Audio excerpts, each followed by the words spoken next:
मधुस जो दिल कहे पर आप सबका स्वागत है। दोस्तों,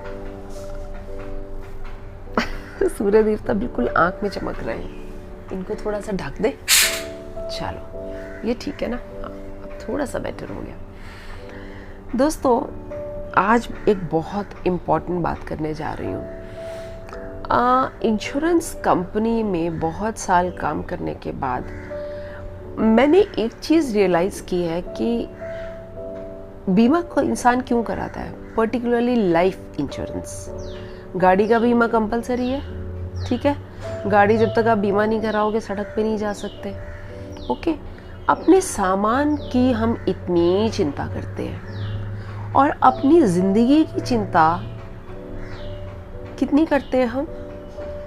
अगर हमें कुछ हो गया तो हमारे बाद हमारे जो अपने हैं, जिनके लिए हम सुबह से शाम तक मेहनत करते हैं, बच्चे, बीवी है तो पति, बच्चे या घर के और सदस्य, उनका क्या होगा या उनको फाइनेंशियल सिक्योरिटी कैसे मिलेगी? बहुत से लोग अवेयर हो चुके हैं और उस हिसाब से सेविंग्स भी करते हैं। और हमारी जो इंश्योरेंस कंपनीज़ हैं अलग अलग, वो सब अलग अलग बहुत अच्छे प्लान्स लेके आते हैं, जिसमें आपको पेंशन के भी प्लान्स होते हैं और इन्वेस्टमेंट, सेविंग, सिक्योरिटी वगैरह वगैरह। मुद्दा मेरा ये नहीं है, मैं आपको यहाँ पे प्लान्स नहीं बताने वाली कि कौन से प्लान्स होते हैं। मेरा जो मुद्दा है आज वो ये है, अगर आप एक बीमा कंपनी से अपने लिए एक इंश्योरेंस की पॉलिसी लेते हैं और उसका नॉमिनेशन भी रजिस्टर करते हैं, ठीक है? अगर आप एक आदमी हैं, आपने अपनी बीवी का, अगर आप एक आदमी हैं तो आपने अपनी बीवी का नॉमिनेशन उसमें दिया, या बच्चों का नॉमिनेशन दिया, या अनमैरिड है तो पेरेंट्स का नॉमिनेशन, जिसका भी दिया, क्या आपने उनके साथ ये शेयर किया कि मैंने एक इंश्योरेंस पॉलिसी ली है जो आपके फ़ायदे के लिए, अगर मुझे कुछ हो जाए तो ये डॉक्यूमेंट जो है मैंने इस जगह पर सुरक्षित रखा है, जिसके मैं रेगुलर प्रीमियम पे कर रहा हूँ, और मेरे को कुछ हो जाने के बाद आप ये डॉक्यूमेंट यहाँ से उठाना और क्लेम जाके इंश्योरेंस कंपनी के ऑफिस से ले लेना। क्या हम ऐसा करते हैं? दोस्तों, मैं अपने तजुर्बे से बता रही हूँ। बहुत से लोग इस मामले में सजग हैं जो बता कर रखते हैं, और गॉड फॉरबिड ऐसा हर एक के साथ तो नहीं होता है ना, कि हर इंसान बीमा लेगा और हर इंसान ही उसको अपने जो नॉमिनीज़ हैं उनके लिए छोड़ के जाएगा। मैच्योरिटीज़ भी होती हैं, लोग अपने लिए भी मैच्योरिटी पे पैसा वापस मिलता है, उसको फिर इन्वेस्ट करते हैं।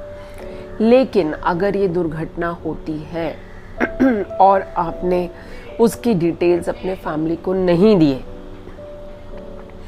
तो उससे क्या होता है? आपकी फैमिली परेशानी में आ जाती है।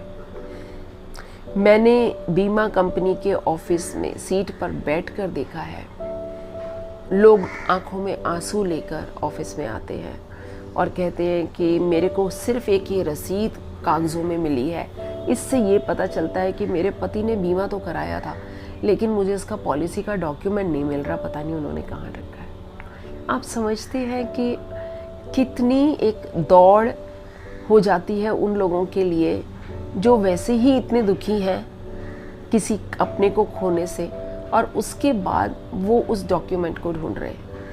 और डॉक्यूमेंट ना होने की वजह से बीमा कंपनी आपको बहुत सारी फॉर्मेलिटीज़ बताती है और उन फॉर्मेलिटीज़ को आपको कंप्लीट करना पड़ता है, जिसमें समय लगता है। क्योंकि बीमा कंपनी भी तो देखेगी ना कि कहीं कोई ऐसा झूठा क्लेम तो नहीं लेके चला जा रहा, तो उनको भी समय लगता है ना देखने में, सारी फॉर्मेलिटीज़ पूरी होने में। आप अपने परिवार के सदस्यों को, जिनके लिए आप ये सब कुछ करते हो, उनको आप ट्रबल में क्यों डालना चाहते हो? तो अगली बार आप जब भी बीमा कराते हैं या ऑलरेडी आपने कोई बीमा कराया है, तो आज ही उसके सारे डिटेल्स अपनी फैमिली से शेयर कीजिए।